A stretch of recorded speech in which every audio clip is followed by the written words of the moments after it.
y no lo hice, y lo voy a hacer. Voy a intentar subir un micro, o no sé si un micro, la extensión después dirá, con los puntos fundamentales del pensamiento de Nicolás Maquiavelo. Y así cerramos esa deuda.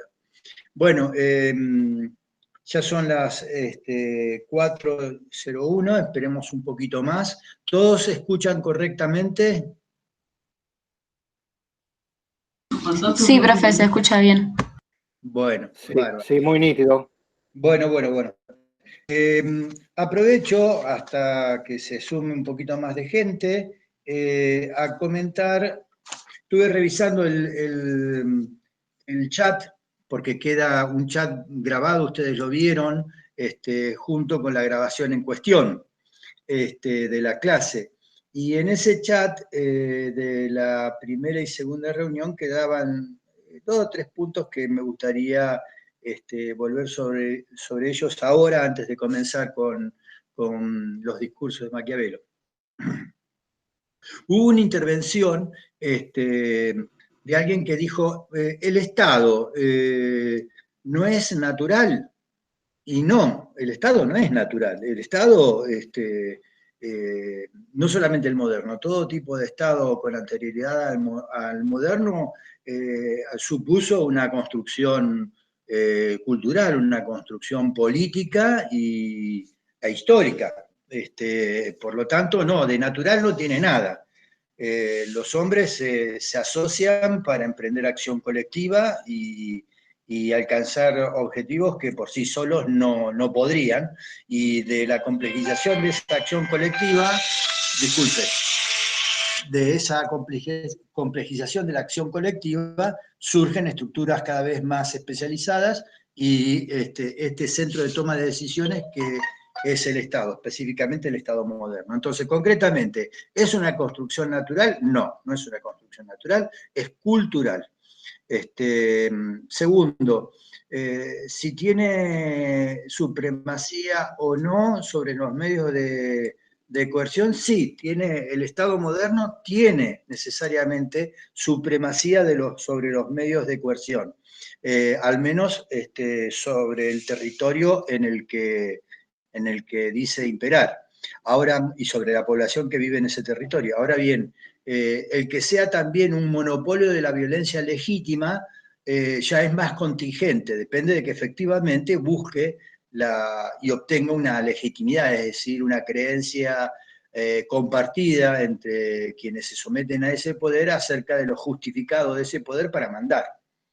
En otras palabras, cuando una población, una parte importante de una población legitima un poder, lo convierte en autoridad y por ello se obliga políticamente. Si esa autorización es absoluta o condicional, bueno, depende de cómo se piense el Estado. Y acá viene el tercer punto que apareció ahí en ese chat, que es, ¿el Estado puede ser que perjudique o no a la sociedad? Bueno, esto es relativo, depende de las políticas implementadas, del tipo de régimen, es decir, del tipo de organización de ese Estado, del liderazgo, de sus objetivos, de los medios predominantes mediante los cuales ejerce el poder. Y en ese sentido, bueno, la pregunta queda abierta a la casuística, a ver cómo es cada caso. Pero en general sí podríamos decir, un régimen autoritario obviamente va a hacer más uso de la fuerza que un régimen democrático de gobierno del Estado. Y un Estado democrático va a ser más proclive a utilizar el diálogo, la búsqueda de consensos, la negociación de intereses, antes que la imposición por la fuerza. Pero son probabilidades, depende después, en definitiva, de qué tipo de Estado, frente a qué tipo de Estado y de qué tipo de sociedad estemos. Las dictaduras, evidentemente, van a ser un tipo de poder político, un tipo de Estado que va a ejercer más la violencia que un régimen democrático. Bien, y en relación con ello, Alguien planteó si hay relación entre el Estado y la sociedad. Por supuesto que hay relación entre el Estado y la sociedad, solo que en todo caso hay una relación que depende de los contextos, de los tiempos históricos en los que se lo vea. Hay momentos del Estado o casos de Estados que tienen más relación con la sociedad, están más atravesados por la sociedad, están más condicionados por la sociedad que otros. Por ejemplo, un Estado totalitario como lo fue el nacionalsocialismo alemán o el fascismo italiano, fueron tipos de Estado y situaciones en las que el Estado adquirió una cierta autonomía respecto de la sociedad y le impuso condiciones muy importantes, aún contando con el apoyo popular en principio. El estado de bienestar también ha sido un tipo de estado que proveyó una serie de canales a través de los cuales la sociedad realmente se acercó mucho más al Estado que en otras épocas anteriores. Lo que yo podría decir en términos generales es que todo Estado tiene algún grado de enraizamiento social.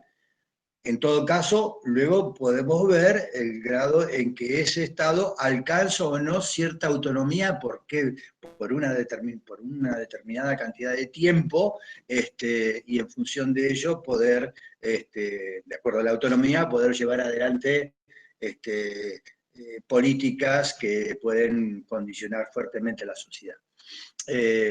Por ejemplo, después de la unificación italiana, Otto von Bismarck llevó adelante una especie de revolución desde arriba que transformó las estructuras económicas de Alemania, poniéndolo en camino de una rápida industrialización, que la llevó, en todo caso, entre otras razones, a la Primera Guerra Mundial.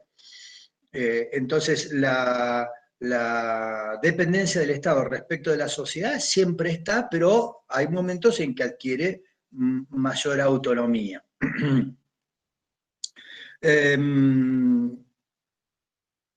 Y hubo uno o dos cuestiones donde alguien dijo, yo no entiendo nada sobre esta cuestión que tiene que ver con Maquiavelo ya directamente, acerca de si el príncipe es mejor que sea temido que amado. Y la respuesta era claramente una, es mejor que sea temido. ¿Y por qué? Porque no alguien ahí agregó de que porque el amor es algo más singular y el castigo es más general. No sé si esto es así, pero en realidad la cuestión es quién es el que puede ejercer la relación de poder como sujeto activo. En una relación de amor, bueno, uno podría pensar que son ambas partes, pero en general uno depende del otro, del que ama. Y en este caso, el príncipe dependería del amor de su pueblo, y un pueblo que es voluble, según lo cuenta Maquiavelo en El Príncipe, hoy te ama como príncipe y mañana te da la espalda, cuando ya tus políticas no lo beneficien. En cambio, el castigo está en manos del príncipe, ejercerlo o no, y en ese sentido le da una ventaja relativa. Por eso se dice que, o concluye Maquiavelo, que es mejor que el príncipe sea temido antes que amado. Por supuesto que si guardan, si además es amado, mejor, pero en todo caso que tenga el poder de imponer el castigo y infundir el temor, eso es importante. Por supuesto, sin llegar al odio, porque el príncipe, y lo vamos a ver con más claridad en los discursos, requiere que el pueblo no se rebele, no lo deteste al punto de confabular permanentemente contra él y obligarle a hacer un uso extensivo de la fuerza, porque eso ya debilitaría el poder mismo. Así que a esa pregunta sobre si es mejor ser temido que amado, la respuesta es mejor ser temido. Y el por qué, y porque al temer al príncipe, depende del príncipe, del poderío del príncipe, mientras que el amor dependería del pueblo.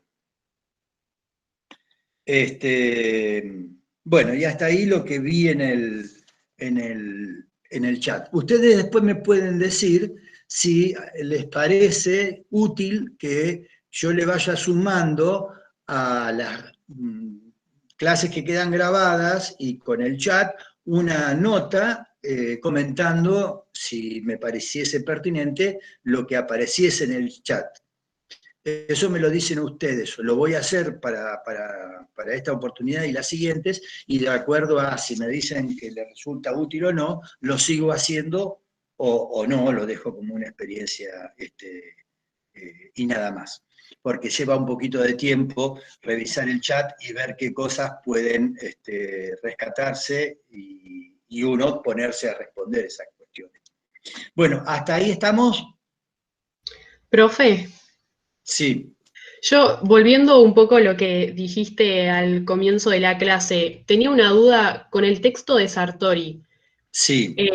¿Hay algo que nos recomiendes en qué centrarnos o basarnos? Porque por ahí es un texto muy largo para los conceptos centrales que marcaba, para más o menos por ahí tener una guía. O sea, yo lo leí, pero a la hora de resumir, ver más o menos en qué hacer por ahí más hincapié.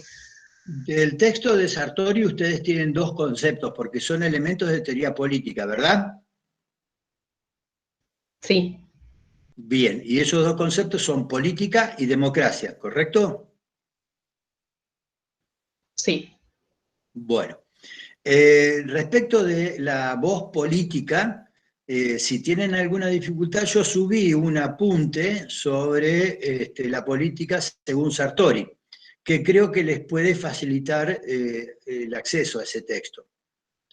Si no lo vieron, están en los apuntes, en la carpeta de apuntes de la sección que dirijo yo, que es la lectura de clásicos. ¿De acuerdo? Sí, profe, genial.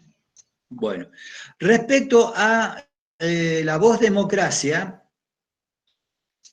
lo que puedo hacer es subir una clase, una introducción a la teoría de la democracia que acabo de preparar para el curso de teoría política, subírselas y ponérselas a disposición ahí en apuntes de clase, donde yo rescato parte de lo que dice Sartori en torno a lo importante que es distinguir la democracia antigua de la moderna, que en definitiva creo que apunta a eso la introducción de ese texto en esa unidad, ¿no?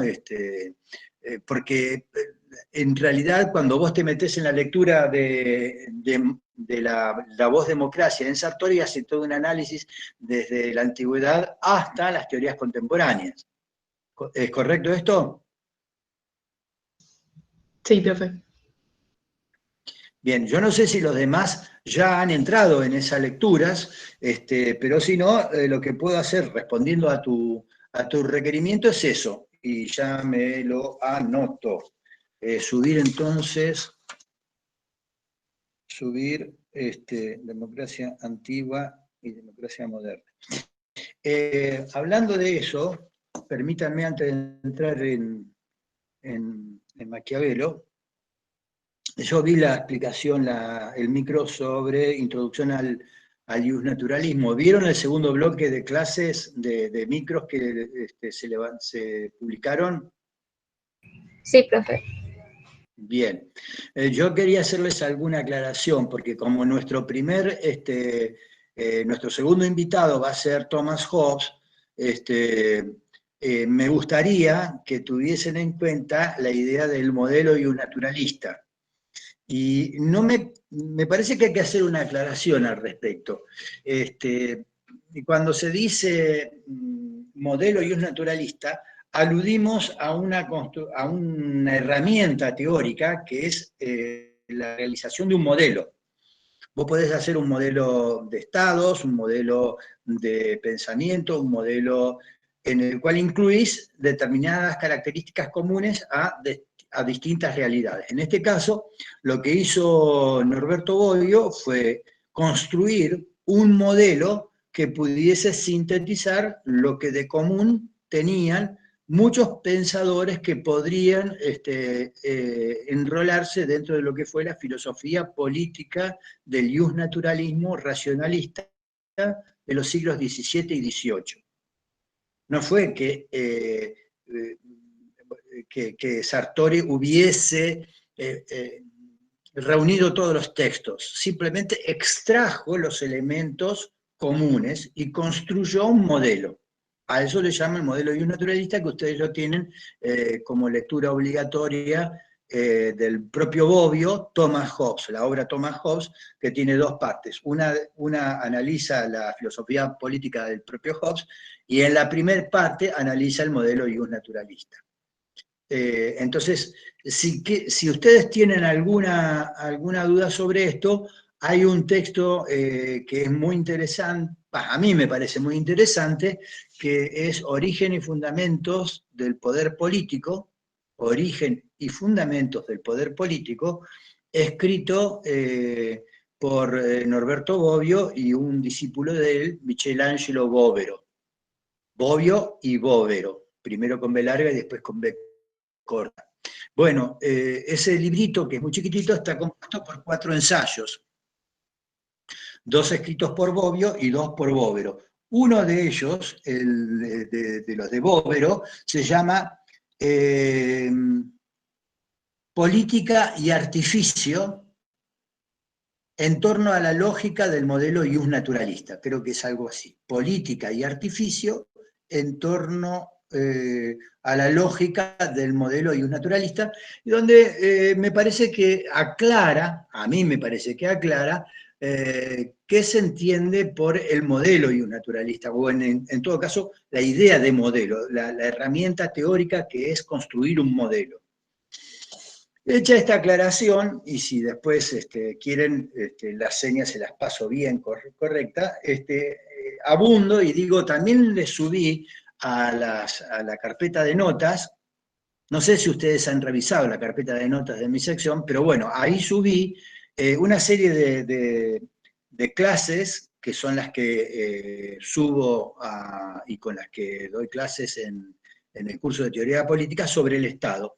Y entre esos apuntes hay uno sobre la lógica, acerca del justnaturalismo racionalista, esto que acabo de decir, y que es la matriz metodológica, filosófica, intelectual, en la cual ustedes, o nosotros, vamos a insertar los próximos 3 autores que los tomamos como autores representantes, paradigmáticos de esta corriente, que el primero en torno al cual vamos a conversar es Thomas Hobbes, el segundo John Locke, los 2 primeros entonces ingleses, y el tercero ginebrino, Jean-Jacques Rousseau. El primero, Hobbes, defendiendo la monarquía absoluta; el segundo, defendiendo o promoviendo una república aristocrática o oligárquica, si vos querés; y el tercero, promoviendo algo así como la idea de un pueblo soberano, ¿no? No digo de una democracia radical, aunque muchos lo marcan dentro de esta manera, pero no me parece que lo que esté promoviendo Rousseau sea la democracia, solo que su filosofía, la idea de una voluntad general, la idea de un pueblo soberano, cuajó perfectamente con la idea de democracia popular o de los enfoques radicales de democracia que después tuvieron lugar del siglo XIX en adelante, sobre todo en el siglo XX. ¿Hasta ahí vamos? Sí, profe. Sí, hagamos así, alguien que se haga eco de esto y no tardamos tanto, porque si cada vez que yo digo tardo 5 minutos en escuchar que alguien me diga que sí, como no tengo visión de ustedes, no sé si está bien o no. Bueno, hechas las aclaraciones sobre el chat, hechas las aclaraciones sobre el modelo justnaturalista y hechas las aclaraciones acerca de los textos que ustedes disponen para investigar y ver si les resultan útiles. Ustedes después pueden decir, no, esto me parece que me complica, antes que facilitarme las cosas, lo dejan de lado. no tienen ningún problema. Toda es lectura, ¿cómo te puedo decir? Opcional. Nada acá, por lo menos conmigo, es obligatorio. Bueno, ahora sí nos vamos a el texto que teníamos. Después de dudar un poco y de dar vueltas por los discursos, me acordé de este texto, de este libro que se llama La democracia en sus textos, compilado por Rafael del Águila, Vallespín y otros, donde analizan las principales corrientes del pensamiento político moderno, entre ellas el republicanismo y distintos representantes, entre ellos Maquiavelo. Y hay una selección, que es la selección que yo les ofrecí a ustedes, de precisamente algunas páginas de este libro, los discursos sobre la primera década de Tito Livio. Y me pareció pertinente porque acá, en estas notas, se alude precisamente a lo que me importaba, resaltar algunas cuestiones que son complementarias con la visión que uno tendría si solamente leyese El Príncipe. Dicho esto, bueno, hago simplemente la salvedad de que la datación de este texto, de los discursos de Maquiavelo, datan aproximadamente de un escrito, o hablan de un escrito que fue elaborado a lo largo de los años, entre 1512, antes del Príncipe, y 1517. Bueno, la datación no es muy segura, pero lo cierto es que El Príncipe apareció como una obra intermedia, como si hubiese detenido la redacción de los discursos y se hubiese dedicado, dado la coyuntura política de la emergencia de los Medici, de la restauración de los Medici, hubiese vuelto perentorio la escritura del texto que implica El Príncipe. Dicho esto, nada más. ¿Qué pasa en general?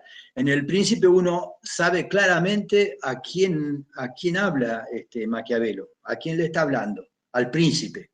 Está hablando del liderazgo, está hablando de las condiciones que rodean la adquisición del poder y el establecimiento del poder. Y en ese sentido uno piensa, bueno, el príncipe está orientado, está mirando al momento de la fundación del poder político.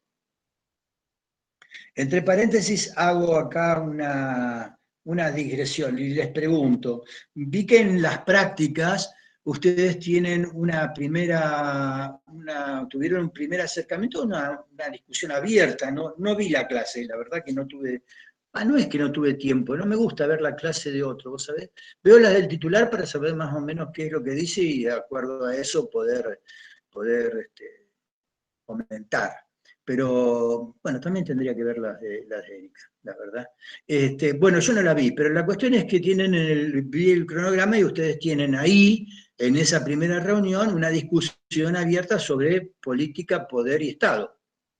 ¿Estamos de acuerdo? Y de hecho ustedes tuvieron ya una primera reunión el 31 de agosto, ¿puede ser? Sí, sí.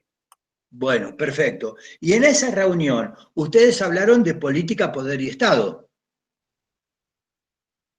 Sí. Pero no a partir de ninguna bibliografía en particular, sino de sus representaciones previas. Claro. Bien, perfecto. ¿Y arribaron algunas conclusiones que les hayan resultado pertinentes?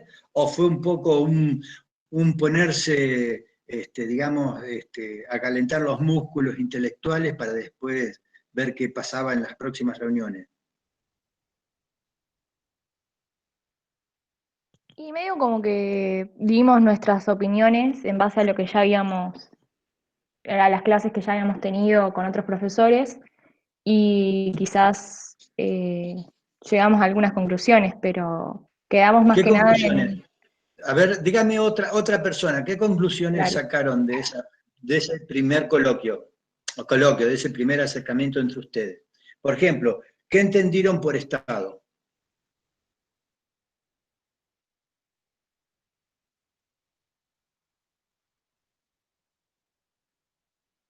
Ok.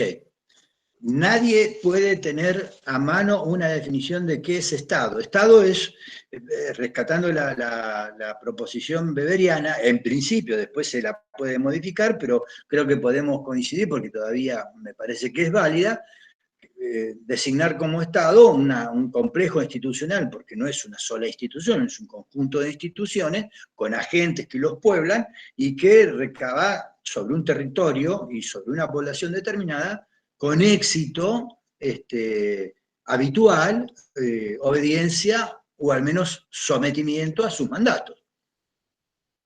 Y eso gracias a que en última instancia, ¿qué tiene? El recurso a la supremacía en los medios de coerción. Bueno, ahí tenés una definición de Estado, pero al tener esa definición de Estado ya te das cuenta que la idea de fuerza que está en el corazón del Estado, incluso en un Estado democrático, alude a la idea de poder como capacidad para influir efectivamente en el otro. Más allá que después podamos modificar estas definiciones, política y poder un poco van de la mano. Aunque, por supuesto, no toda relación social es política, ni toda relación social política, no toda relación social de poder es una relación política. ¿Se entiende? Uno puede tener una relación económica y no ser política, necesariamente. Y cuando hablan de política, y ahí está la importancia del artículo de Sartori, es variable lo que se entiende por política. Y en este sentido, yo les adelanto, a ver, ¿a qué conclusión llegaron ustedes cuando hablaron? Bueno, ¿la política qué es? La política es la discusión y la toma de decisiones colectivas o colectivizadas, depende del tipo de régimen, es un aspecto del comportamiento social de los hombres. Sí, según Sartori, sí, pero un comportamiento que luego busca especificar para llegar a la esencia, a determinar qué es la política. Bueno, la política en sentido estricto tiene que ver... Sí, perdón.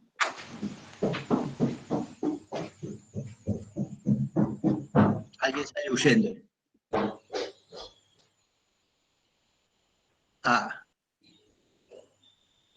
Exactamente. Todo comportamiento social se convierte en político en la medida que influye en el debate y la toma de decisiones colectivas o colectivizadas. Bien, perfecto.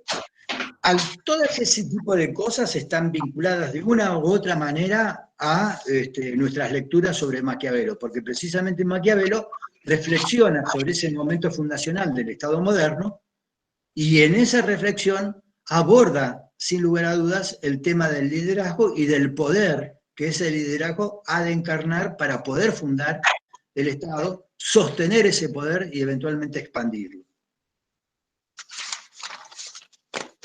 Ahora, en estos textos de los discursos, hay una visión un tanto distinta. ¿Es del liderazgo del que habla?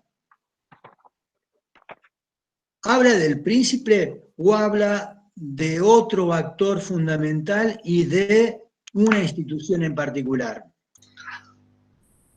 ¿No habla del pueblo? Habla del pueblo, habla de la república, habla acerca de cómo las repúblicas pueden ser de las formas de gobierno, correcto, habla de las repúblicas, de las formas de gobierno y de cómo pueden ser bien fundadas, bien establecidas y gracias a esos buenos fundamentos, y si la fortuna es enfrentada con la virtud que una buena ciudad, una buena república con sólidos fundamentos le puede oponer, entonces va a durar, va a ser estable y va a durar muchos años. Hablando de esa cuestión, por ejemplo, ya hay una respuesta acá en el comienzo, en el libro 2, en el primer punto, cuando dice, sucede lo primero cuando los habitantes dispersos en muchos sitios pequeños no se sienten seguros, no pudiendo cada grupo, por su situación y por su tamaño, resistir por sí mismo al ímpetu de los asaltantes. Y así, cuando viene un enemigo y deben unirse para su defensa, o no llegan a tiempo, o si lo hacen deben abandonar muchos de sus productos, que se convierten en rápida presa para el enemigo. De modo que, y esto es lo importante, para huir de estos peligros por propia iniciativa o convencidos por alguno que tenga entre ellos mayor autoridad, se reúnen para habitar juntos en un lugar elegido por ellos, donde la vida sea más cómoda y la defensa más fácil. Dentro entonces de la unión, ya sea de una comunidad pequeña como con mayor razón bajo el Estado, lo que se busca fundamentalmente en primera instancia es la seguridad. La propia seguridad y con ella la seguridad de la comunidad de la que formamos parte. Por eso, antes que preocuparse por cualquier otro fin, el fin supremo que justifica cualquier medio si tiene éxito, es para Maquiavelo, sin lugar a dudas, el establecimiento de un Estado, como esa política a nivel macro que puede facilitar cualquier otra persecución de fines alternativos o secundarios. De todas maneras, no es esto lo que más me importa o nos debería importar, porque me parece que hay otras cosas que dice y cada vez más importantes respecto de las repúblicas. ¿Pueden ustedes acercar algún elemento? Son poquitas páginas. Profe, a mí me parece importante una parte del texto, A ver. que dice, los hombres no se inclinan a unas leyes nuevas que supongan un nuevo estado de cosas en la ciudad, a no ser por una necesidad manifiesta que le obligue a hacerlo. Y como tal necesidad no puede llegar sin peligro, es fácil que la república se destruya antes que llegara al orden perfecto. A mí me parece Sí. que este fragmento se refiere a que las leyes nacen de la costumbre y no imponen como nuevas costumbres a los ciudadanos o habitantes. Creo que se refiere a eso. Sí, si no es por necesidad. Ahora, Claro. por necesidad, frente al peligro, ahí aparece la necesidad, o digamos, aparece la posibilidad de nuevos fundamentos. Y ahí también aparece la posibilidad de el príncipe legislador, el príncipe que impone el ordenamiento. Ordenamiento del que va a depender la futura sustentabilidad del poder político. ¿Qué más, chicos?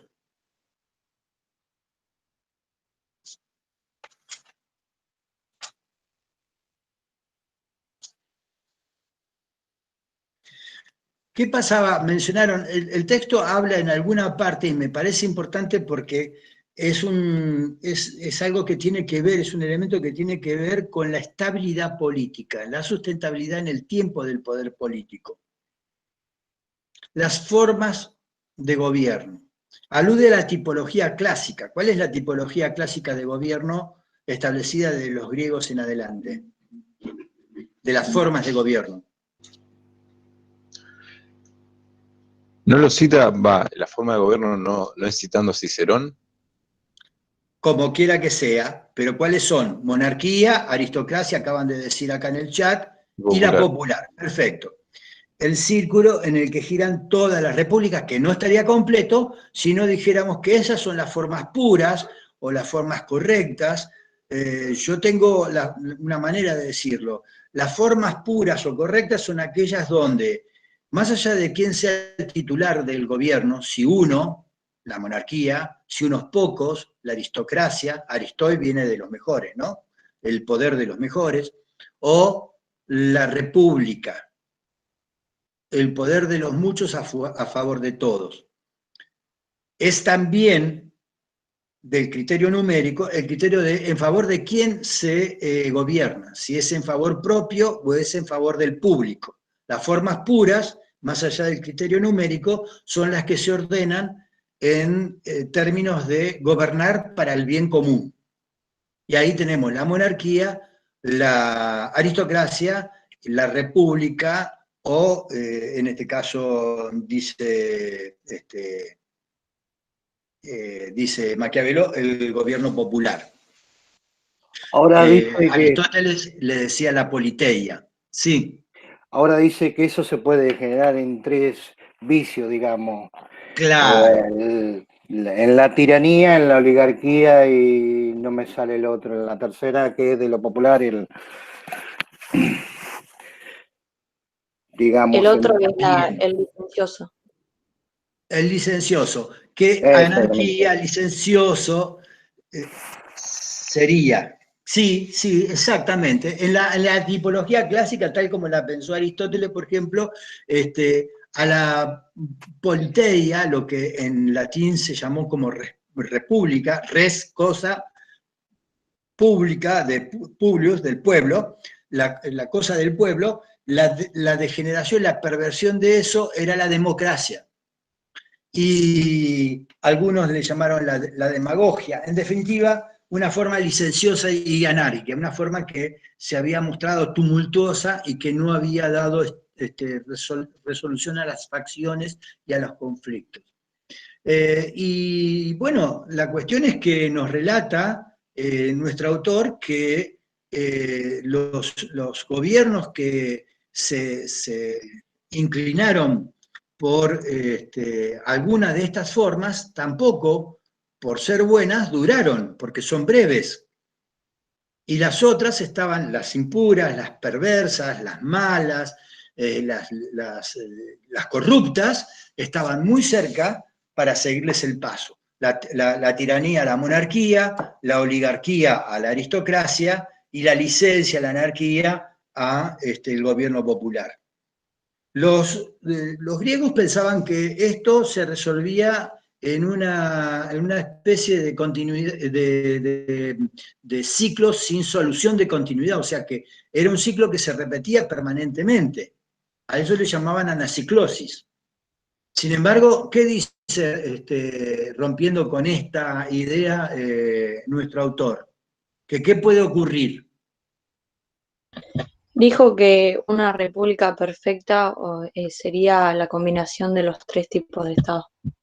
Claro, antes de llegar ahí, antes de llegar a esa parte del argumento que vos bien señalás, dice algo respecto de esta anaciclosis. Y dice que la Estaríamos... Sí, falta de Joaquín. prudencia y de fuerza puede hacer que se vuelva súbdita de algún Estado próximo mejor organizado. Exactamente, ese es el problema. Que no es que se va a repetir permanentemente con alguna variante, no, es que en algún momento puede ser víctima de otra potencia, de una potencia, de un Estado mejor organizado. ¿No es acaso el temor que ya vimos alentaba a Maquiavelo a escribir El Príncipe, cuando veía cuán mejor organizados estaban Francia, España, frente a una Italia desunida, desordenada? Es esto mismo. Entonces ahí viene lo que vos señalabas antes, eras vos, Amancay, creo que eras la que dijiste, bueno, para evitar la anaciclosis, para tratar de volver un poco más permanente o retardar esta corrupción que inevitablemente sobreviene con el tiempo, más tarde o más temprano, seguramente que cuanto más virtuosa sea la ciudad, más tarde sobrevendrá esta corrupción, se logra mezclando los tres principios rectores, de la monarquía, de la aristocracia y del gobierno popular, dándole a cada sector social lo suyo. Y eso es lo que se llamó gobierno mixto, que fue la forma republicana de pensar la estabilidad del poder político. Preanuncia, si ustedes quieren, lo que va a ser la división de poderes que va a ir tomando cuerpo con Locke y finalmente va a ser tematizada por Montesquieu en el siglo XVIII. Locke en el siglo XVII.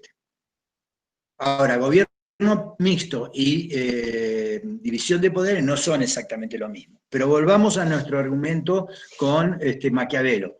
¿Qué dice? ¿Que la República Romana logró esto? ¿Logró el gobierno mixto?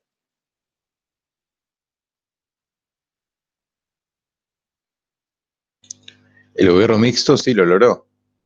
Claro, con la institución, una vez que relata la historia de Roma y demás, y cómo a la era de los monarcas, y superada las tiranías de los tarquinos, finalmente se fue consolidando el gobierno mixto, con la institución de los cónsules, que vendrían a representar el principio unitario de la monarquía. sí, digo bien, de la monarquía, el Senado como representación de la aristocracia, y finalmente el gobierno representado a través de los tribunos de la plebe. Pero en principio, en ese desarrollo histórico, Maquiavelo menciona una cosa, que en un comienzo, fue paulatino, y en un comienzo lo que quedó establecido fue el principio monárquico y el aristocrático. ¿Por qué aparece la plebe representada finalmente también en el poder político? ¿Producto de qué? Algo sobre lo que va a discurrir Maquiavelo, y en esto es muy novedoso. Cuando se expulsa a los taraquinos o algo así. A los tarquinos, Tarquinos. exactamente, la nobleza que se había mantenido en equilibrio por temor a los tarquinos, sin hostilizar a la plebe, dice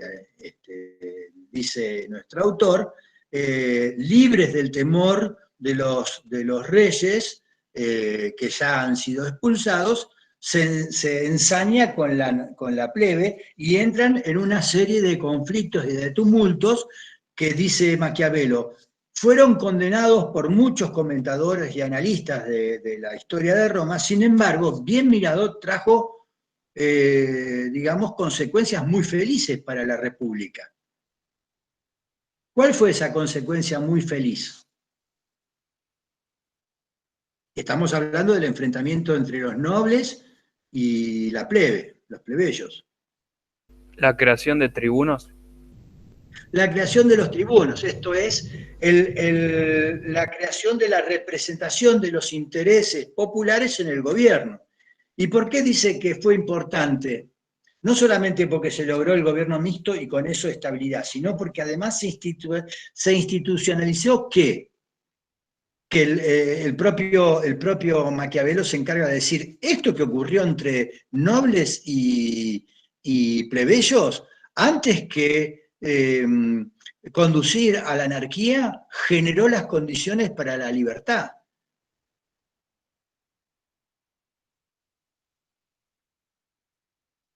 La desunión entre el Senado y la plebe puede ser. Entre el Senado y la plebe. Esa desunión se había traducido en ¿qué? En conflicto, en adversidad. Y de ese conflicto, de esa puja, nació finalmente la representación del pueblo a través de los tribunos de la plebe, la conformación del gobierno mixto, y además la institucionalización con eso del conflicto, la forma en que una república, al institucionalizar el conflicto, al darle vías para el desahogo de las demandas sociales, alcanzan los instrumentos de la estabilidad social.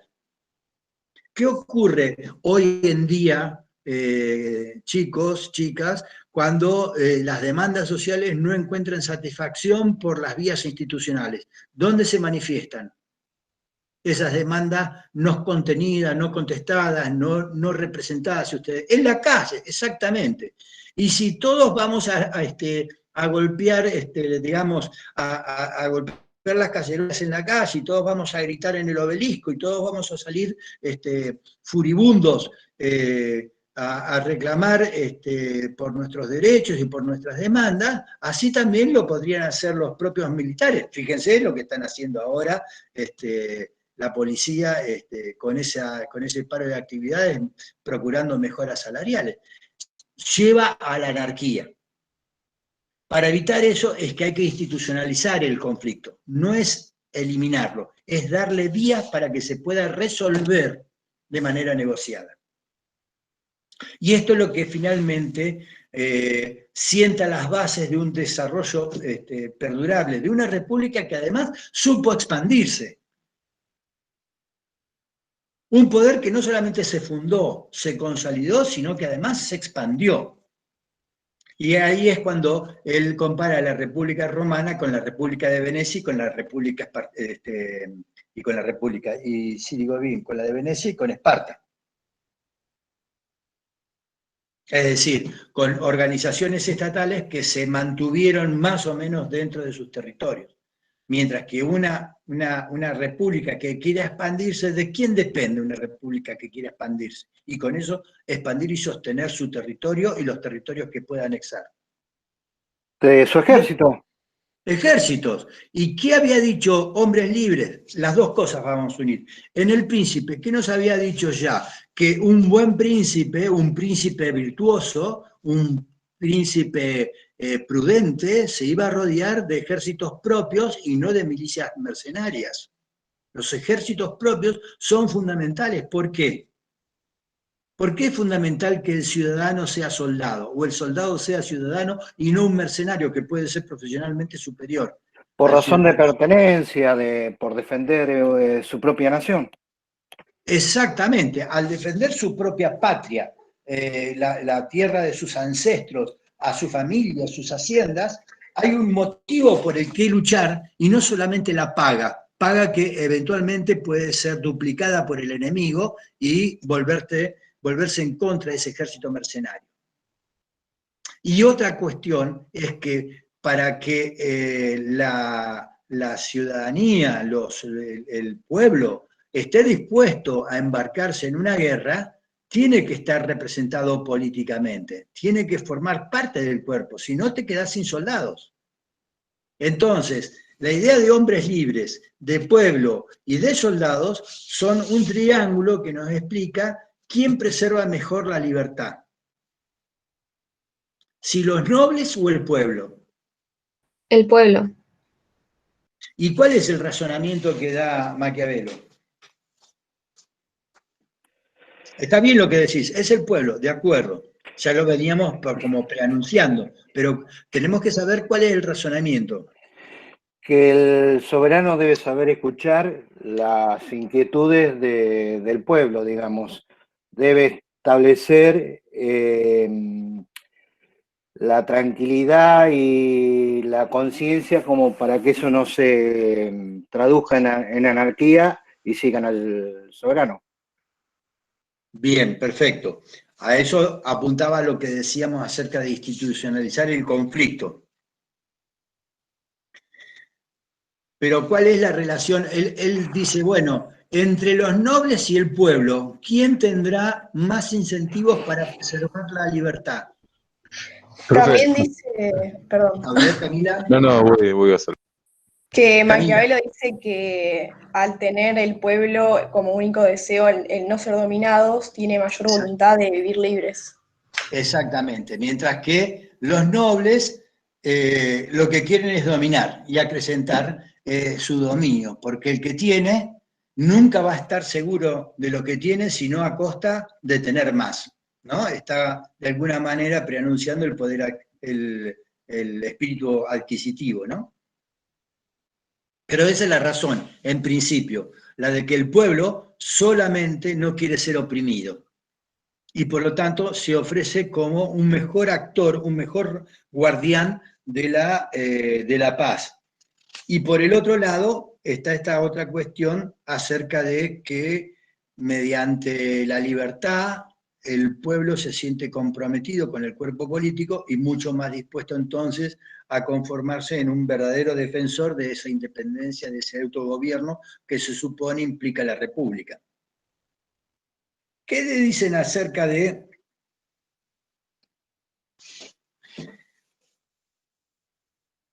miren qué distinto, ¿no? Ahora, cuando ya finalizando en realidad el último punto,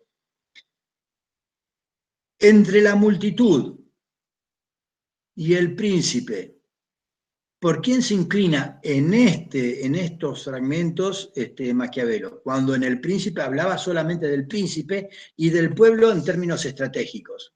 Acá, ¿qué dice? Por el contrario. Se pone en favor del pueblo.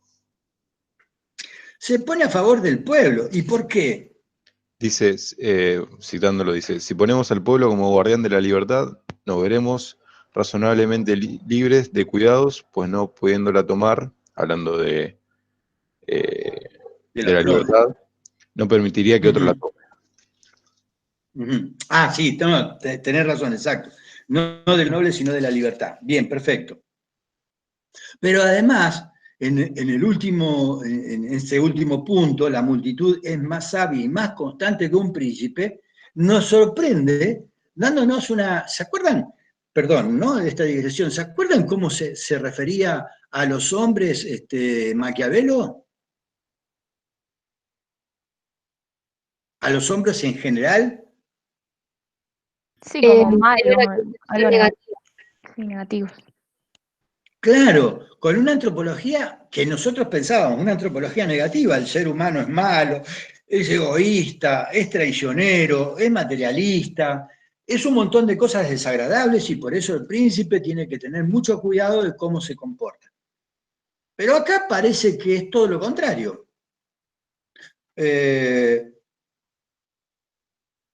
Acá dice, por lo tanto afirmo que ese defecto que los escritores le echan en cara a la multitud de ser licenciosa y demás, es algo de lo que se puede acusar a todos los hombres en particular, y sobre todo a los príncipes, pues todos, de no estar controlados por las leyes, cometerían los mismos errores que la multitud desenfrenada. Acá pareciese que efectivamente hay una antropología pesimista, pero dependiendo del contexto, esa antropología puede dar resultados muy distintos. Algo así como, el hombre puede ser egoísta, pero sujeto por las leyes puede resultar en un activo componente de una comunidad política virtuosa, tanto el príncipe como la ciudadanía. En un medio donde las instituciones no están arraigadas o están completamente corrompidas, en un medio corruptos, como nos recuerda en El Príncipe, entre medio de tantos que no son buenos, es imposible hacer profesión de santo, ¿verdad? ¿Recuerdan? Bien, acá parece que en principio los hombres cambian de naturaleza. No, es que están atados por leyes. La importancia de las leyes es fundamental para entender las bondades. Y dice acá, las páginas 84 y 85 prácticamente las dedica a esta comparación donde el pueblo queda siempre muy bien conceptuado. Y dice así, por ejemplo, pues un pueblo que gobierna y que esté bien organizado será estable, prudente y agradecido, igual o mejor que un príncipe al que se considere sabio. Y la variación de comportamientos no nace de una diferente naturaleza que es común a todos. Todos los hombres serían ingratos o egoístas, si ustedes quieren. Y si alguien lleva aquí ventaja es el pueblo, sino de tener más o menos respeto a las leyes dentro de las cuales viven ambos. O sea, tanto el príncipe como el pueblo participan de una misma naturaleza humana. Una naturaleza que dejada a sí misma sí puede ser sumamente agraviante, de personas egoístas, centradas en sí mismas, que para nada se preocupan del bien público. Pero la diferencia está en que si están bien establecidas las legislaciones, bien organizado el Estado, unos y otros, sobre todo el pueblo, va a comportarse perfectamente y va a ser el mejor guardián de ese orden. Y dice, el pueblo es menos ingrato que los príncipes, y en cuanto a la prudencia y la estabilidad, afirmo que un pueblo es más prudente, más estable y tiene mejor juicio que un príncipe. Miren qué cambio, ¿no? Respecto de lo que nos decía, o la impresión que nos llevábamos cuando leíamos El Príncipe. Y no sin razón, continúa, se compara, estoy comenzando la página 85, y no sin razón se compara la voz del pueblo a la voz de Dios, ¿no? Vox Populi, Vox Dei. Pues vemos que la opinión pública consigue maravillosos aciertos en sus pronósticos, hasta el punto de que parece tener una virtud oculta que le previene de su mal y de su bien. Bueno, ahora se entiende por qué los republicanos contemporáneos, las corrientes de filosofía política republicana, sobre todo la corriente popular de republicanismo radical o neorepublicanismo, nada que ver con el republicanismo norteamericano. Estamos hablando de una filosofía política más bien volcada al poder popular, encuentran encantador este antecedente en Maquiavelo, ¿no? Hay otra lectura de Maquiavelo acá. Pero, sí. Perdón, pero Sí, lo interrumpí. Además se dice que, digamos, lo que es la multitud tiene en consideración lo que es el bien común, que cuando algo afecta a la mayoría es cuando se manifiesta su enojo.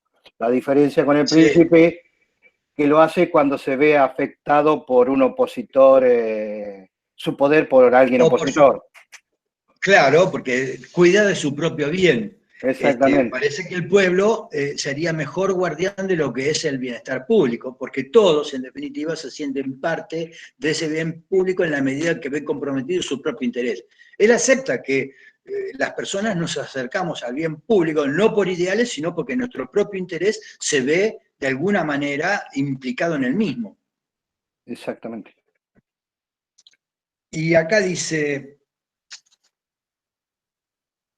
Y si en las empresas valerosas o que parecen útiles suele equivocarse, como dijimos antes, muchas más veces se equivoca un príncipe cegado por sus pasiones que son mucho más abundantes que las del pueblo. Además, a la hora de elegir magistrados, el pueblo elige mucho mejor que un príncipe y nunca se persuadirá a un pueblo para que otorgue algún cargo público a un hombre infame y de costumbres corrompidas. Bueno, la historia le da un menti, ¿no? A esto. Se han elegido cada cosa. Pero bueno, acá insistimos en la lectura textual, el pueblo aparece como el gran actor, el actor privilegiado por Maquiavelo y privilegiado de manera positiva en su reflexión política.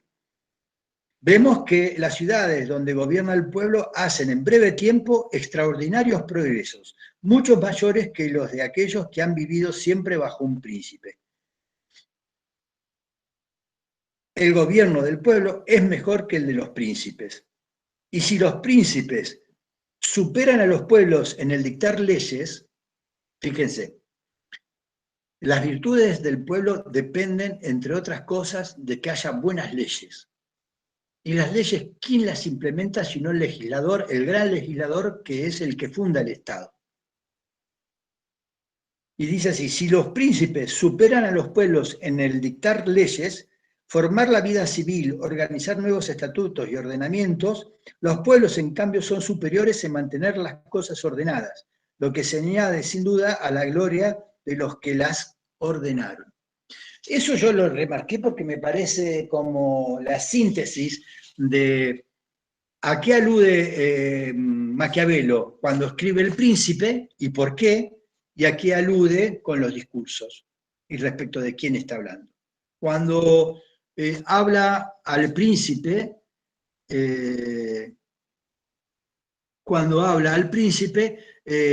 Maquiavelo nos está hablando de la fundación del Estado, del establecimiento de este ordenamiento, de establecimiento de esta institucionalidad. Mientras que, pensando que en algún momento ese líder político fenece, desaparece, tiene que haber algo que sostenga el poder.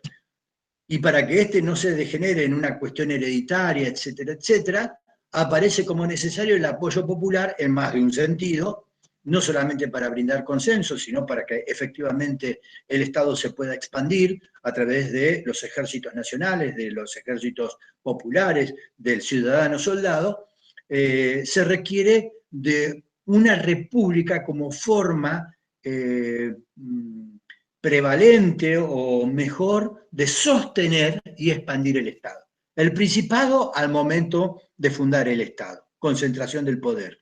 Compartir el poder, un poder con base ancha es propio de la República y es propio de otro momento en la vida del Estado, el momento de la perduración, de la sustentabilidad en el tiempo. Por supuesto, en alguna otra parte dice Maquiavelo, tarde o temprano las repúblicas se encuentran con problemas de relajamiento de las costumbres, relajamiento de la educación, de las virtudes públicas. El republicanismo es una corriente de pensamiento que hace mucho hincapié en las virtudes públicas. Fíjese que no estamos hablando de la virtud maquiaveliana, sino de las virtudes cívicas, del compromiso con lo público y demás. Y dado esa posibilidad es cuando tiene que estar en condiciones de reemerger un liderazgo político. Entonces, nuevamente el ciclo. el que refunda la República, el que revive las instituciones, el que remoza los ordenamientos, y finalmente la República restablecida es la que sostiene el poder. Y así encuentra en el pasado nuestro teórico, nuestro pensador, un ejemplo maravilloso para brindarle a sus contemporáneos acerca de cómo recuperar aquella gloria pasada, la de la República Romana. En Profe, suma dice, sí, sí, no, te iba a hablar ahí más abajo, como que lo ve al pueblo desde un punto de vista más positivo, ¿no? Porque, en todo lo que dijimos se resaltó eso. En claro, todo el texto de desarrollo se termina aduciendo precisamente eso, Azul, que por- el pueblo es importantísimo para sostener el poder. ok. Porque abajo me llamó Ahora, la atención que dice, porque a un pueblo licencioso y tumultario, un hombre bueno puede hablarle y llevarlo al buen camino, pero a un mal príncipe nadie le puede hablar, y contra él no hay más recurso que la espada. el hierro, exactamente, exactamente.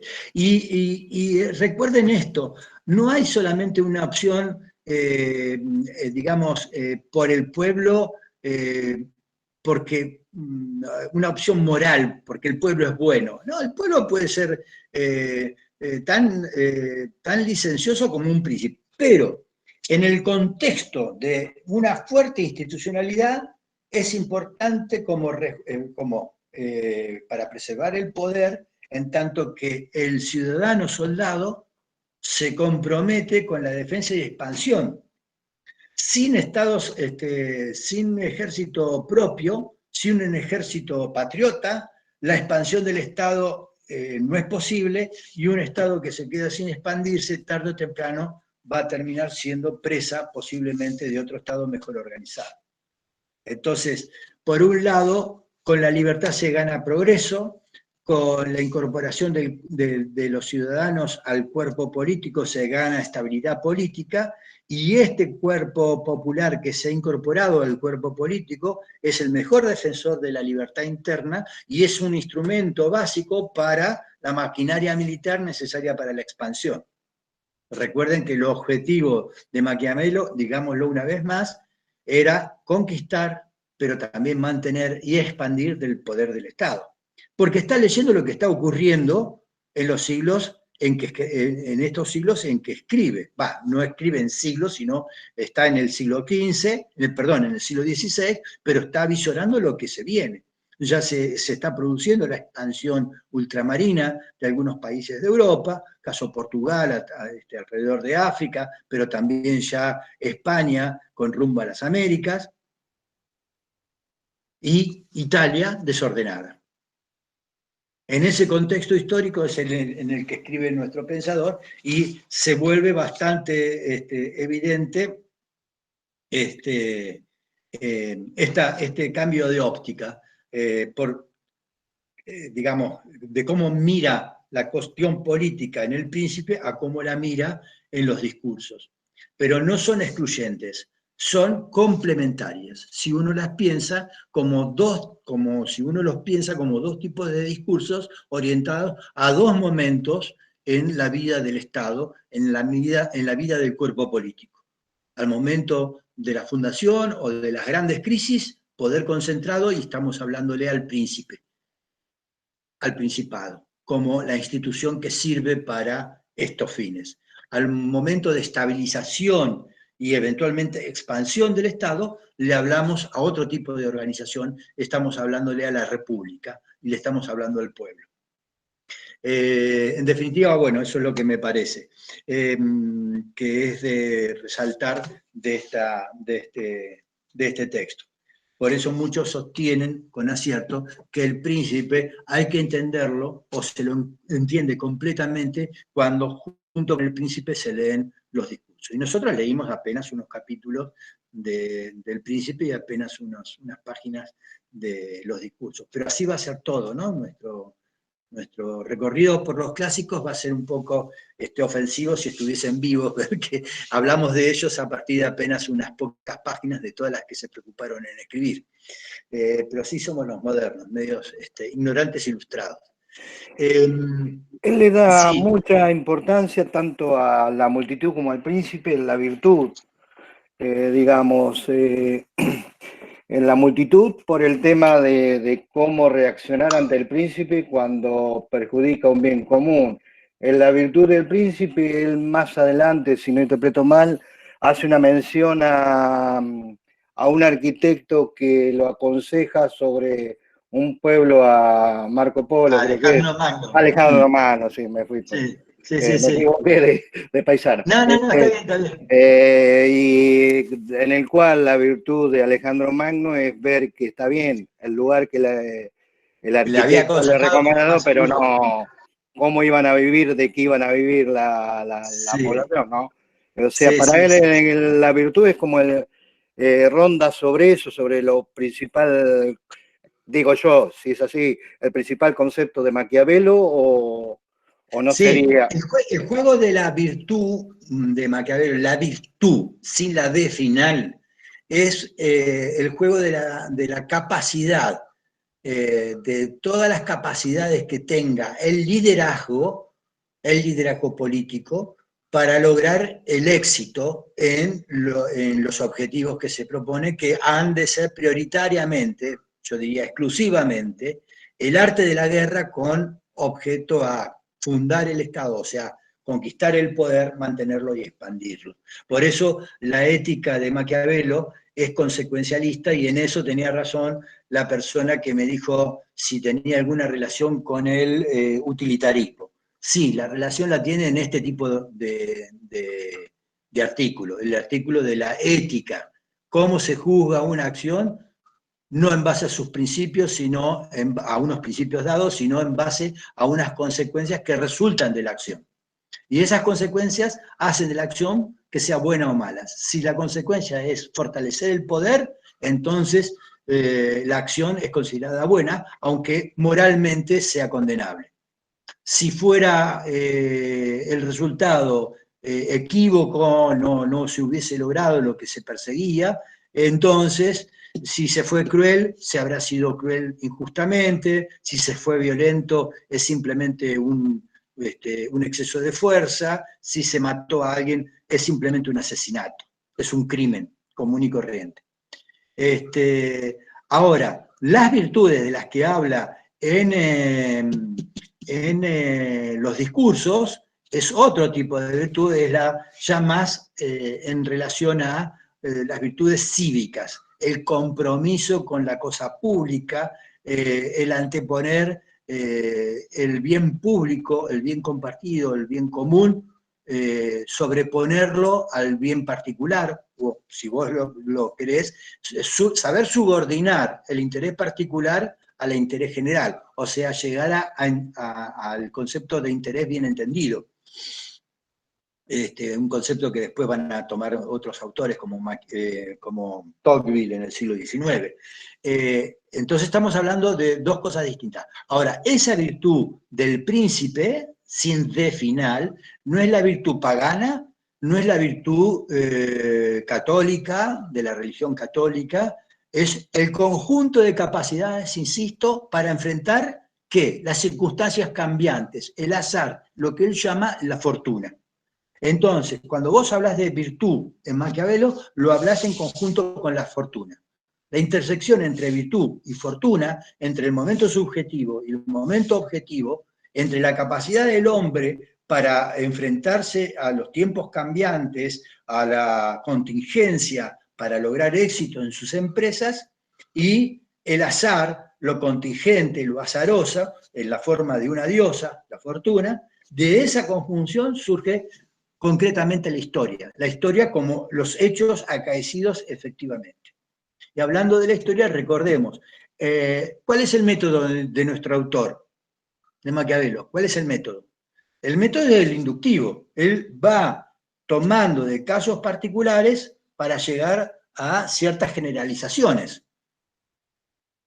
¿Y cuál es su fuente de conocimiento? La práctica.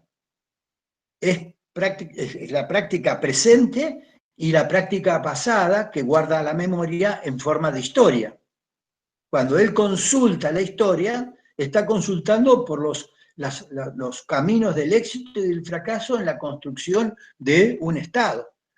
No es que se refiere a la República Romana solo porque también es italiana, sino porque fue un ensayo político exitoso. Y eso es lo que rescata y le recuerda a sus contemporáneos. ¿Cuáles fueron los caminos seguidos por los antiguos para tener éxito?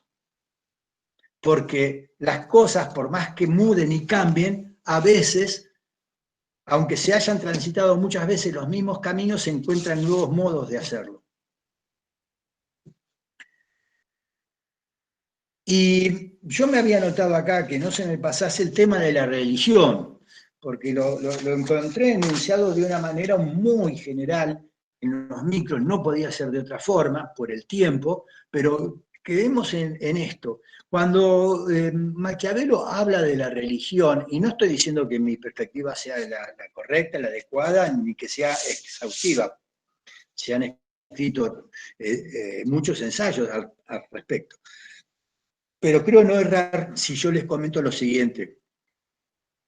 Maquiavelo critica o tiene un análisis de la religión en un triple nivel. En un nivel institucional, político institucional, condenatorio. Condena a la religión institucionalizada en Italia y en el mundo cristiano occidental, que es el papado.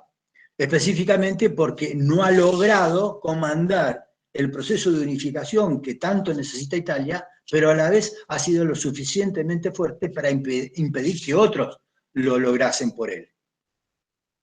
Ese es entonces el primer nivel en el que critica a la religión como institución, al papado romano. El segundo nivel es en cuanto a la religión en tanto productora de una moral, la religión católica, que no sirve para fundar estados, sirve para salvar almas. Pero si vos querés el poder político y vos querés ejercitar los medios para lograr el poder político, no podés ir por delante con el símbolo de la cruz y Padre Nuestros.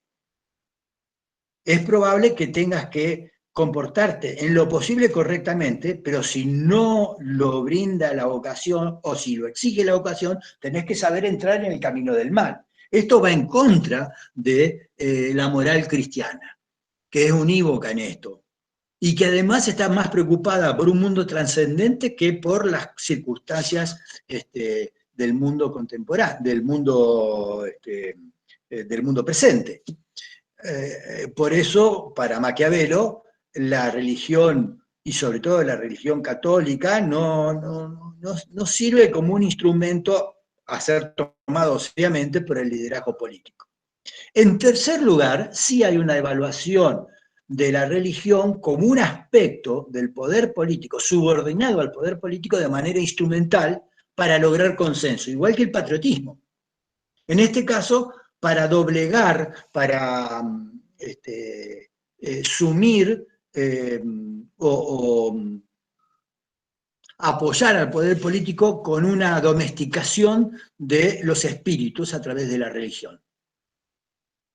Esto es un tema que lo van a retomar muchos autores, de hecho, por ejemplo, Hobbes, pero solamente para sostener que la religión ha de estar subordinada al Estado y nunca competir con el Estado, pero por ejemplo Rousseau cuando nos habla acerca de la necesidad de que el contrato social se convierta en una religión civil, al cual todos los ciudadanos le brinden una obediencia prácticamente total y absoluta.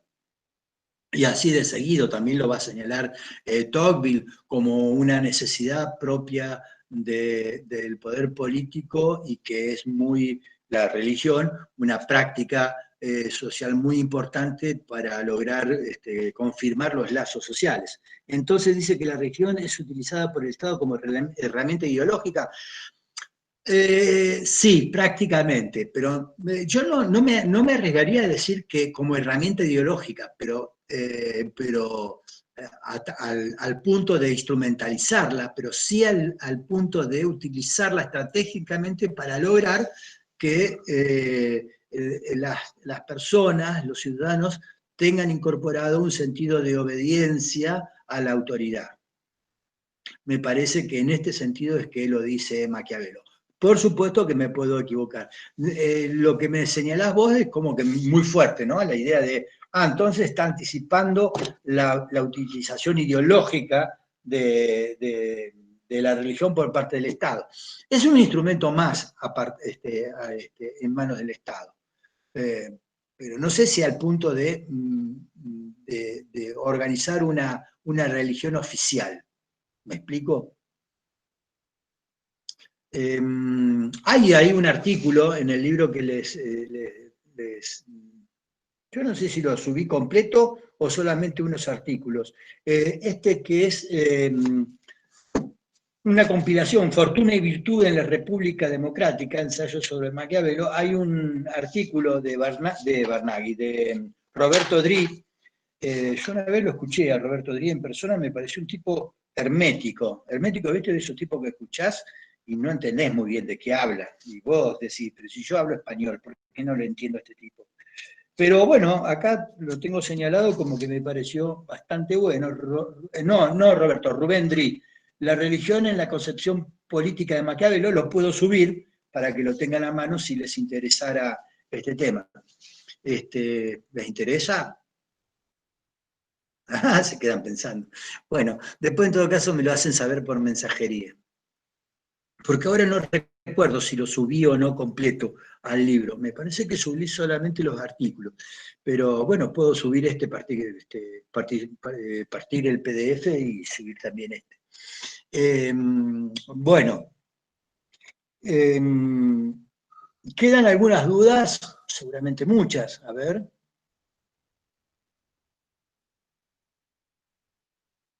Santiago ha abandonado la reunión. ¿Qué? Es de mal gusto. ¿Saben que quedan registrados acá cuando se van?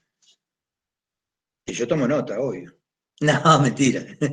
Che, díganme, ¿tienen alguna duda que ahora salte, alguna pregunta?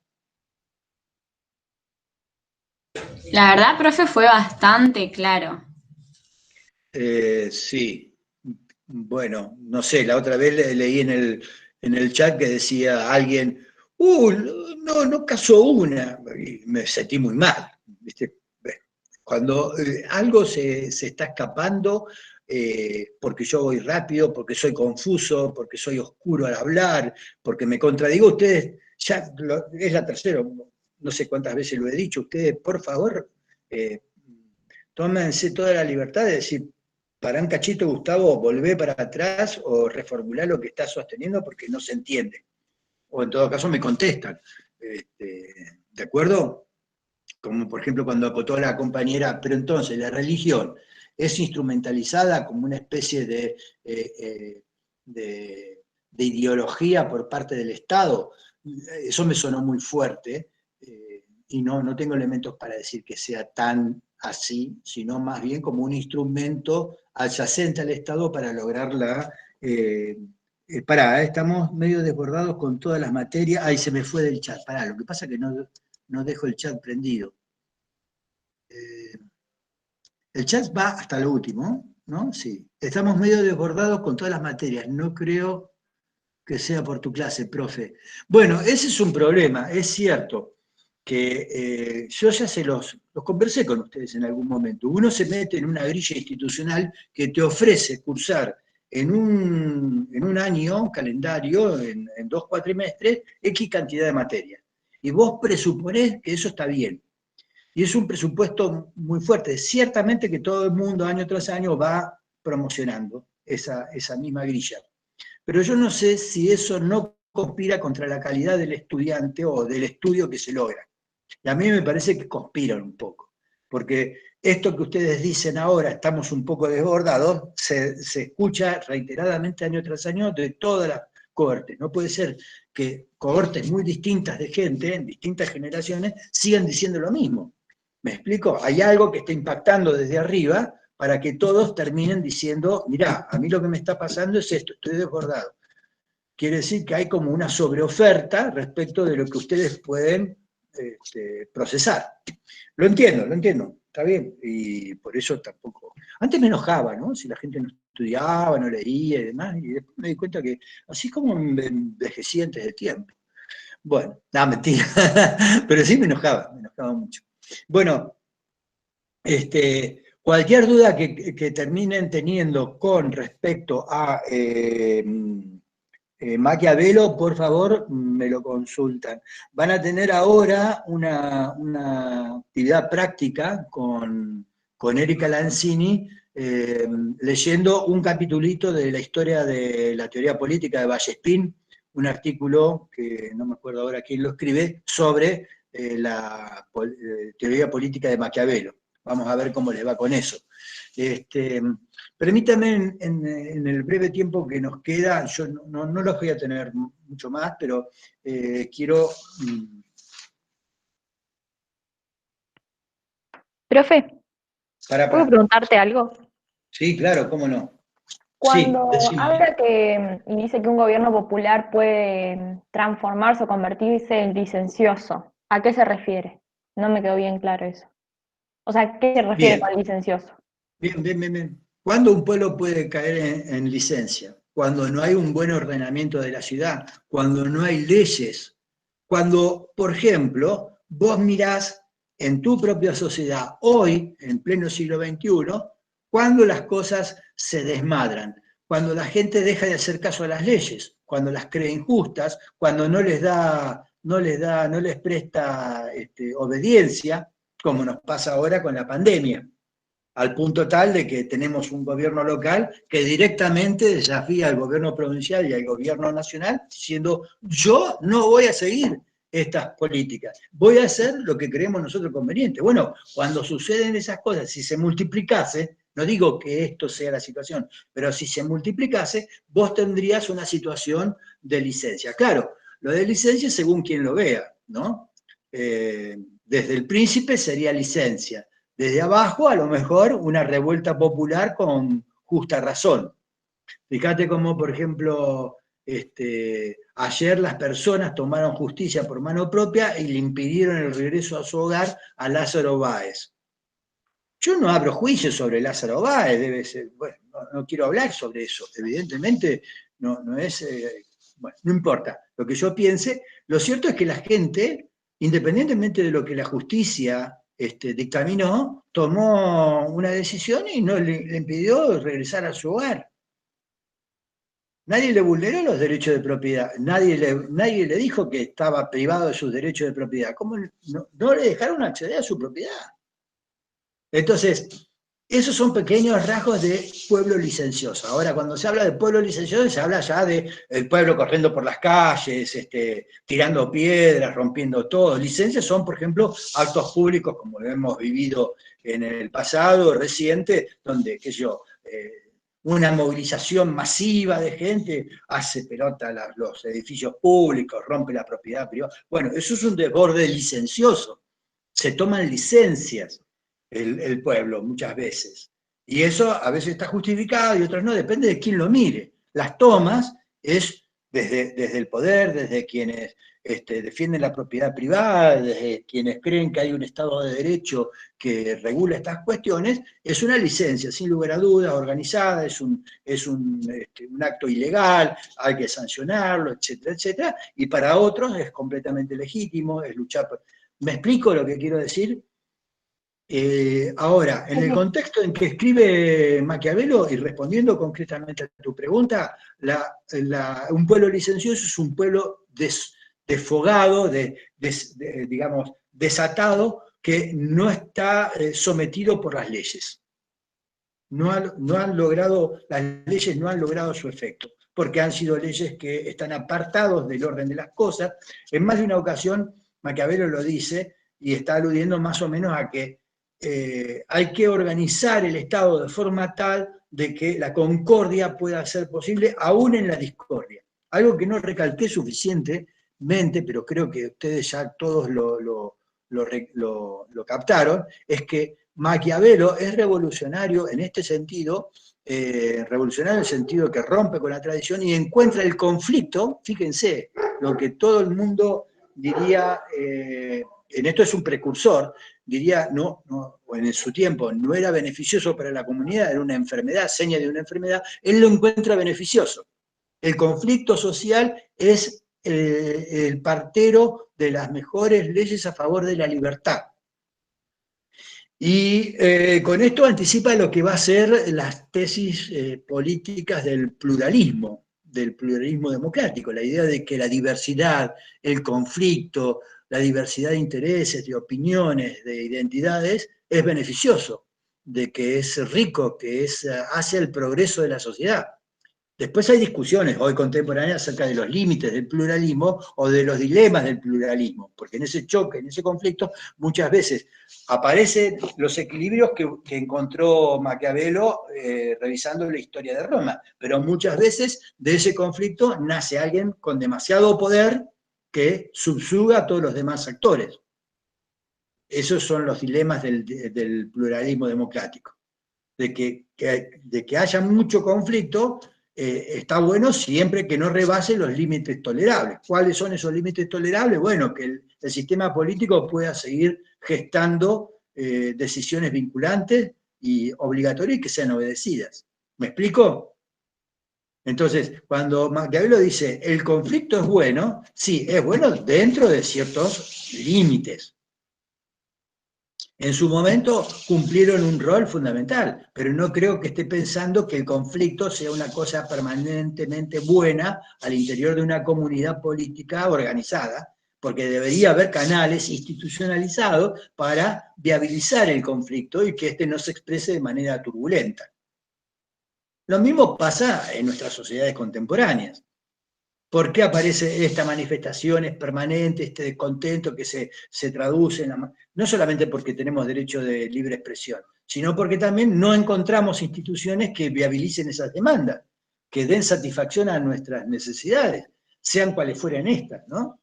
Y entonces la gente sale y se manifiesta en la calle, lo que en algún otro lado se encuentra como un signo de vitalidad democrática, en otros puede ser evaluado como un signo de inestabilidad política. Y bueno, ¿cómo se maneja esto? Y tenés que hacer un análisis un poquito más fino para ver hasta dónde esto es bueno y hasta dónde está empezando a ser un problema. Por eso es importante entender que la política es la traducción del conflicto en alguna clase de consenso no terminado, completamente inclusivo, parcial, defectuoso, por supuesto siempre supeditado a reformulaciones, pero si una sociedad acumula muchos conflictos sin solución, esa sociedad empieza a sentir las energías que llevan a la entropía, digamos, a la disgregación. Para lograr contrarrestar esto tiene que ir solucionando los conflictos y soldar el lazo social. Cuando el lazo social se debilita y los conflictos no encuentran solución, vos tenés casos de sociedades inviables. Esto no es una conjetura, es una realidad. Si estudian un poco de historia, la Unión Soviética, el gran contendiente de los Estados Unidos durante la Guerra Fría, post-Segunda Guerra Mundial, desapareció por sus propias contradicciones internas. Y desapareció, se desintegró, se autodisolvió. Lo mismo pasó con la ex República Federativa de Yugoslavia. Entonces no es una mera abstracción lo que estoy diciendo. Maquiavelo seguramente estaba pensando que una dosis de conflicto bien orientado facilita que no haya el predominio de un sector sobre otro, que estén controlándose entre sí. Por eso decía que la idea de gobierno mixto anticipaba en algo el espíritu de la división de poderes. Lo adelanto, lo vamos a ver con más detalle cuando veamos el Estado liberal, pero el principio de la división de poderes no es simplemente un querer distribuir actividades, responsabilidades, funciones. Es también la tesis de querer que un poder controle a otro poder y se equilibren entre sí, evitando la concentración del poder en un solo punto y la conversión de un poder autorizado en un poder autoritario. ¿Hasta ahí está todo correcto? Sí, correcto. Puede ser que después lean y encuentren que haya muchas contradicciones. Pero déjenme decirles lo siguiente. Hay 27 personas, no sé si son 27 personas, perdón, ¿son 27 personas en el chat o 27 personas presentes nada más?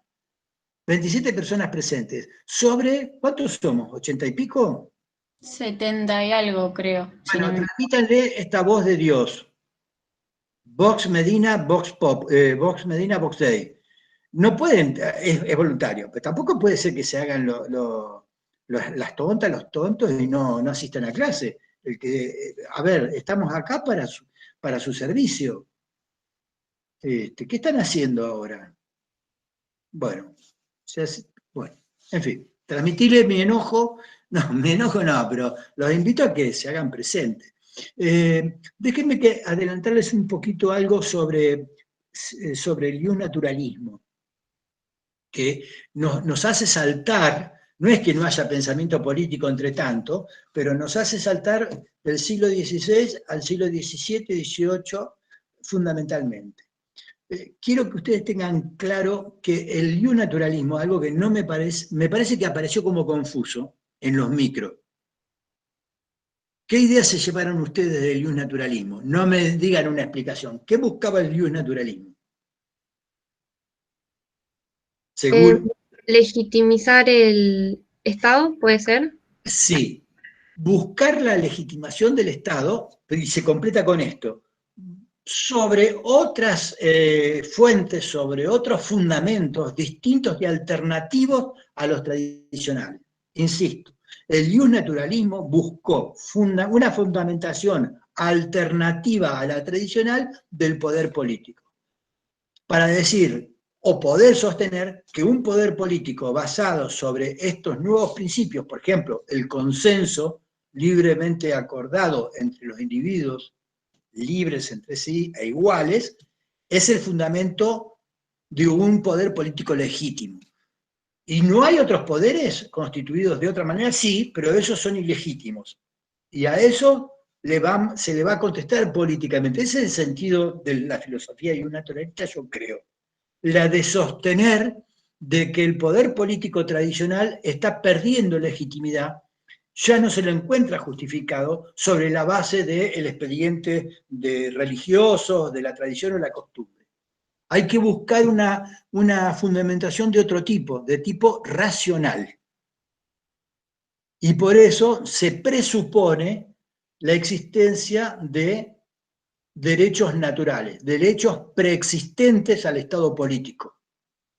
Que el Estado político, una vez constituido, tiene que respetar y proteger esos derechos prepolíticos, llamados naturales, son la libertad, la igualdad, la propiedad. Libertad, igualdad y propiedad. Claro que están diciendo igualdad para combatir las desigualdades de cuna, las desigualdades propias del ordenamiento estamental. ¿Se entiende? Libertad respecto de un poder que se había vuelto opresivo en términos de intervención sobre esferas que la gente quería, o por lo menos determinadas personas querían que fueran exentas de intervención estatal. Por ejemplo, los mercados. Fuera el mercantilismo, fuera el monopolio estatal. Y la propiedad, para que ésta pasase a ser un sólido derecho de los individuos, la propiedad privada, ya definitivamente consolidada y no contingente, no precaria respecto a una voluntad arbitraria del Estado a la hora de recaudar impuestos, a la hora de expropiar, de hacer un uso discrecional de estas propiedades. Entonces, parecen derechos humanos, parecen muy democráticos, pero no tienen nada democrático, no tienen nada que ver con los derechos humanos, tienen que ver con, más que nada, los intereses de una clase social, la burguesía, que ya se estaba consolidando económicamente bastante y empieza a golpear a las puertas del poder político, tratando de encontrar la forma de ubicarse en ese poder político o de ordenarlo según sus propios intereses. Es más, muchos han visto en el iusnaturalismo una defensa de los derechos individuales, mientras que otros han dicho no, más que una defensa de los derechos individuales, lo que está expresando es la concentración del poder en el poder del Estado, está defendiendo la consolidación del Estado soberano. Y la verdad que en parte puedo pensar que es cierto, porque el naturalismo deja con su racionalismo solamente una abstracción de lo que es la realidad social. Dos sujetos de derechos, nada más. Por un lado, el Estado, y por el otro, los individuos singularmente tomados. Desconoce la variedad de asociaciones intermedias, cosas que después van a valorar el siguiente pensamiento político que va a ser el liberalismo. Entonces, háganme el favor de tener leído, si es posible, además de las páginas de Hobbes, fíjense que hay un apunte que les levanté sobre la teoría política de Hobbes, un apunte mío, pero tienen el libro de Bobbio. Lean la ficha de Jus Naturalismo, por favor, y acuérdense en algún momento de leer el artículo de Bovero sobre política y artificio acerca de la lógica del modelo Jus Naturalista y lo que significa el modelo Jus Naturalista.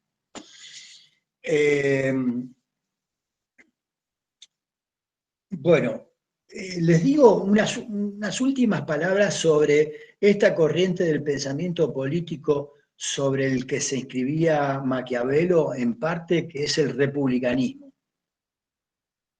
El republicanismo lo vamos a tomar después en distintas partes de nuestro programa, porque es una corriente de pensamiento que viene desde la antigüedad, y desde la República Romana, y hunde sus raíces allí, y se extiende hasta hoy, en el siglo XXI, con las variedades de republicanismo que tenemos, sobre todo el republicanismo popular, el republicanismo democrático. Como corriente de pensamiento tiene dos vertientes, una aristocrática y una popular. La primera que hace o cree que la buena organización política de la comunidad depende de que el poder esté fundamentalmente en los mejores, esto es, en los aristoi,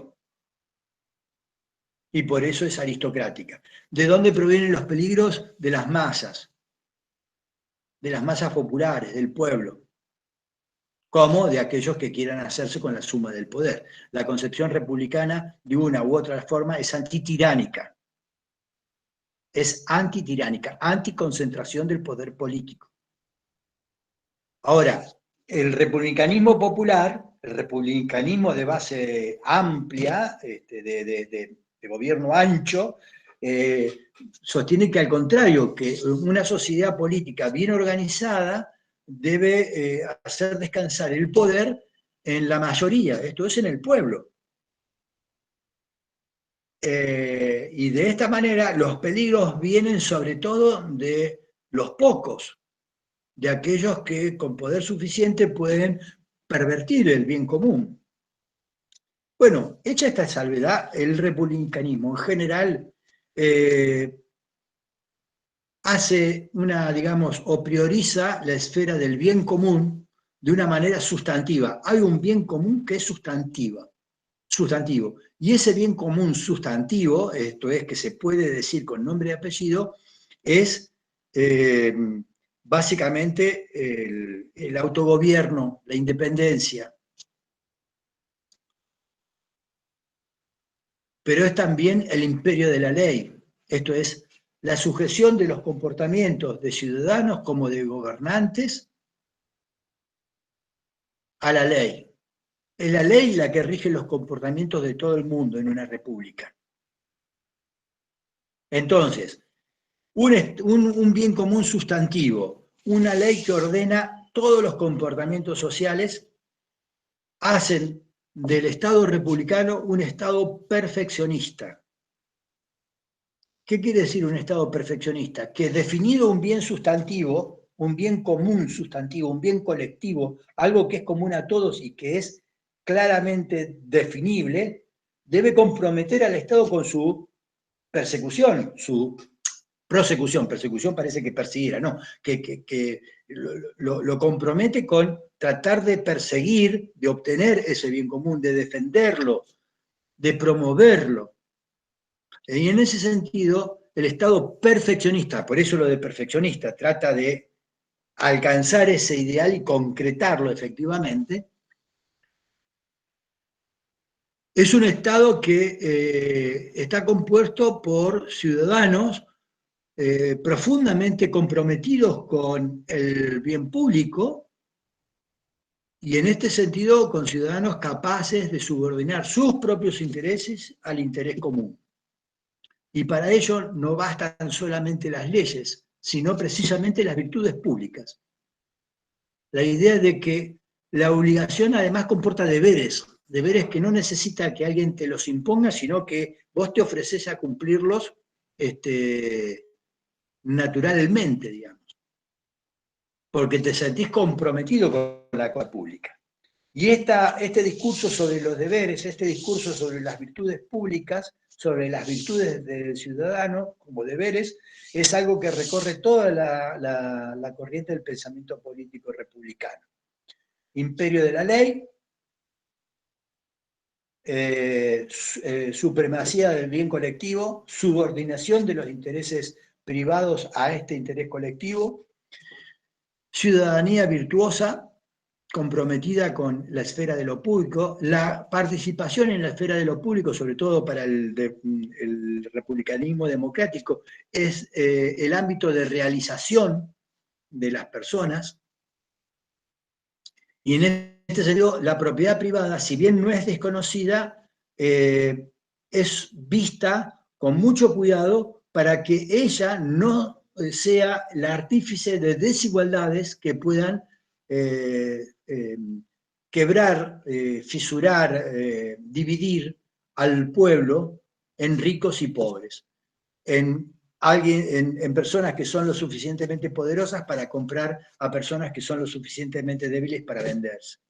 Para evitar la corrupción, para evitar estas asimetrías de poder que desvirtuarían todo lo demás, es que se mira con precaución la economía basada en la propiedad privada. No se la desmiente, pero sí se controla, o se debería controlar, que esta no se tradujese en acumulación de poder.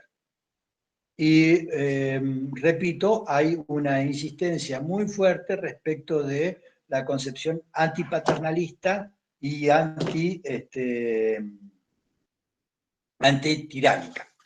El republicanismo desconfía de la concentración del poder como poder arbitrario, como poder eventualmente despótico.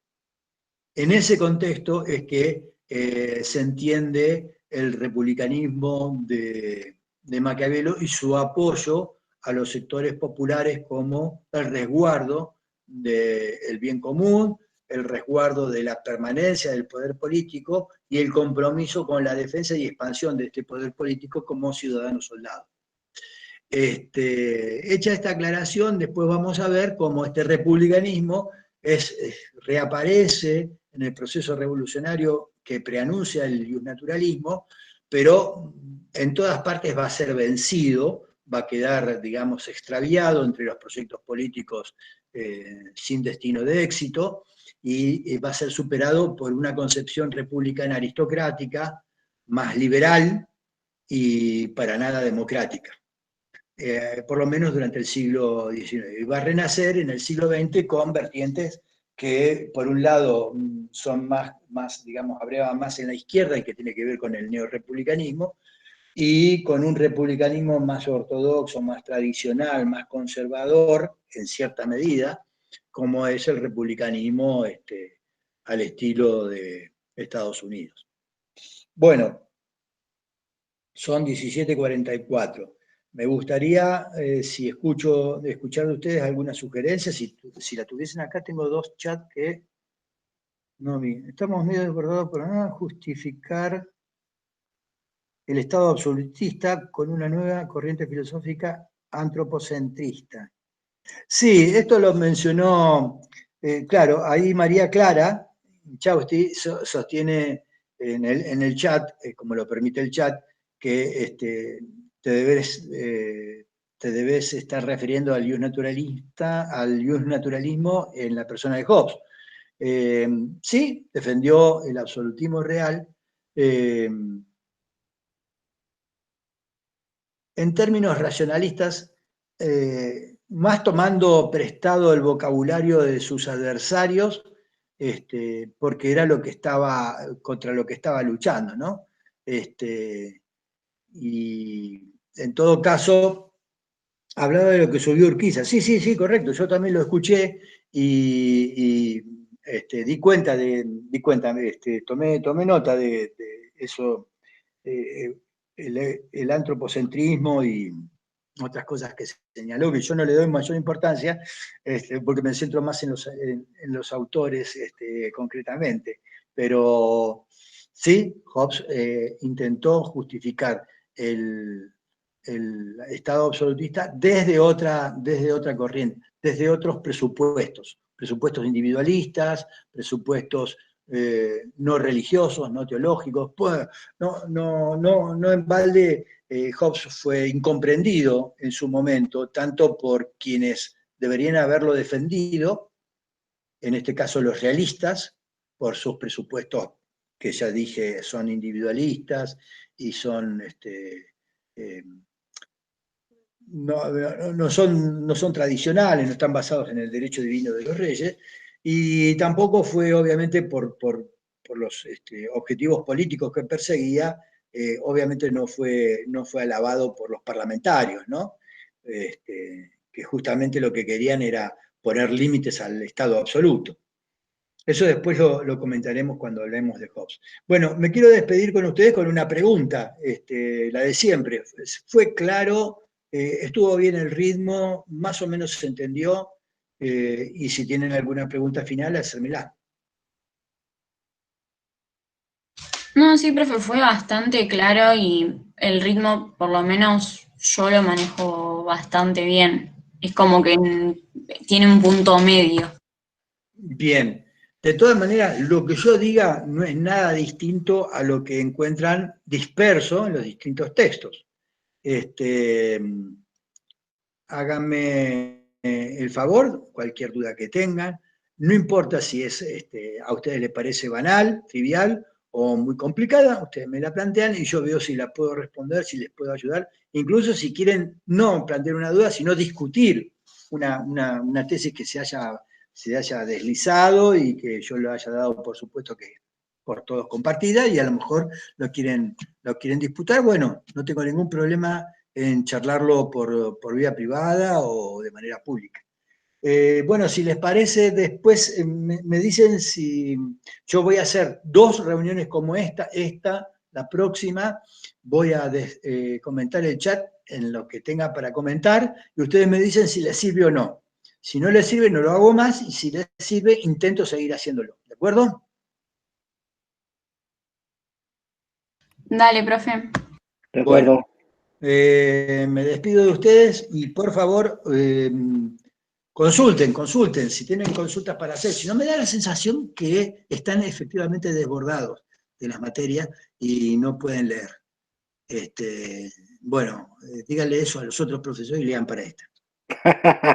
Está bien. Claro. Díganle Está a bueno. nosotros, profesores, estamos desbordados con la historia de las ideas políticas, profe, no sabe lo que es historia de las ideas políticas, no tenemos tiempo para nada. Mire, estamos con Maquiavelo, nos acostamos con Maquiavelo, nos levantamos con Maquiavelo, vamos al baño con Maquiavelo, y lo que va a hacer Hobbes. Bueno, nos vemos la semana que viene, chicos. Dale, profe, nos vemos. Bueno, Buen fin de profe. semana. Hasta Chao, luego. chao. Profe, buena semana. Chao, chao, gracias, igualmente.